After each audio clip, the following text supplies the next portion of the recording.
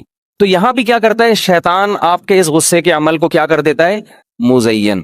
تو ہوتا ہے انسان سے غلطی ہوتی ہے تو غلطی پہ توبہ کرے نا، استغفار کرے، معذرت کر لے. علماء نے غصے کا ایک علاج یہ بتایا ہے کہ جن لوگوں کو غصہ زیادہ آتا ہے نا، وہ معذرت کرنا سیکھ لیں. جب غصہ آ گیا اور آپ نے بڑے سنا دی تو بعد میں کیا کر لو، سوری کر لو. اس سے بھی غصے کی بیماری آہستہ آہستہ شارٹ، کیونکہ آپ کو پتا ہوگا بعد میں سوری میں نہیں کرنی ہے، بعد میں معذرت. ہمارے ایک دوست تھے کلاس فیلو پٹھان، گاؤں کے دیہات کے، ہمارے ساتھ پڑھتے تھے. انہوں نے ہمارے شیخ حضرت مفتی رشید احمد صاحب کو اصلاحی خط میں لکھ کے بتایا کہ مجھے اپنی بیوی پہ بلا وجہ غصہ آتا ہے، بعد میں احساس ہوتا ہے کہ یار یہ اتنا بنتا نہیں تھا. دیکھو جب آخرت کا خوف ہوتا ہے نا تو انسان ایک دوسرے کے حقوق خود پوچھ رہا ہوتا ہے کہ میری کیا ذمہ داری ہے. کہا میں غصے میں پاگل ہو جاتا ہوں، پھر میں مارتا ہوں اس کو، ایسے کرتا ہوں، یوں کرتا ہوں. تو حضرت